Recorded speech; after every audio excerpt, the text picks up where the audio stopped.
బాపట్ల జిల్లా వేమూరు నియోజకవర్గం కొల్లూరు మండలం పెసర్లంక, ఆవులవారిపాలెం, క్రీస్తులంక, గాజుల్లంక తదితర గ్రామాల్లో తెలుగుదేశం పార్టీ ఎమ్మెల్యే అభ్యర్థి మాజీ మంత్రి పొలిట్ బ్యూరో సభ్యుడు నక్కా ఆనందబాబు ఎన్నికల ప్రచారం నిర్వహించారు. గ్రామ ప్రధాన వీధుల్లో భారీ ఎత్తున ర్యాలీ చేశారు. వైసీపీ ప్రభుత్వంపై విమర్శలు గుప్పించారు. ఏళ్ల క్రితం ఒక్క ఛాన్స్ అని చెప్పి అడిగితే రాష్ట్రం అంతా పాదయాత్ర చేసి అనేక వాగ్దానాలు చేసి అన్ని వర్గాలని మభ్యపెట్టి అధికారంలోకి వచ్చిన జగన్మోహన్ రెడ్డి నమ్మి ఓట్లు వేసిన ప్రతి వర్గాన్ని దగా చేశాడు. అందరూ కూడా ఇబ్బందులు పాలైనటువంటి పరిస్థితి.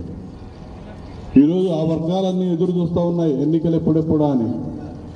ఎప్పుడు వస్తే అప్పుడు ఓటు అనే ఆయుధంతో తరిమి కొట్టాలని సిద్ధంగా ఉన్నారు. కేవలం 10 రోజులే ఉంది ఇంకా టైము. కౌంట్ డౌన్ మొదలై చాలా కాలం అయింది. ఇంకా 10 రోజులు మాత్రమే సమయం ఉంది.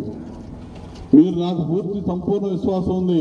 మీరు ఎదురు చూస్తూ ఉన్నారు. ఎప్పుడూ ఇవ్వనటువంటి మెజార్టీ ఈ గ్రామాల్లో నాకు ఇవ్వబోతా ఉన్నారని. అదేవిధంగా మిగిలిన వాళ్ళందరినీ కూడా మోటివేట్ చేయండి. ఇదే ఉత్సాహం, ఇదే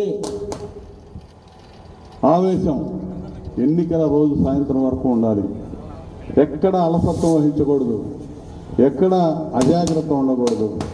అవతల వ్యక్తి చాలా దుర్మార్గుడు, నేర స్వభావం కలిగినటువంటి వ్యక్తి. పుట్టుకతోనే నేర స్వభావంతో పుట్టాడు. ఒక ఫ్రాక్షన్ మనస్తత్వం. గ్రామాలు పచ్చగా ఉండటం కూడా ఇష్టం ఉండదు. చిచ్చు పెట్టడానికి సిద్ధంగా ఉంటారు. ఏం దొరికిద్దా, కుల చిచ్చో, వర్గ చిచ్చో, మత చిచ్చో పెట్టాలి. ఇటువంటి శక్తులు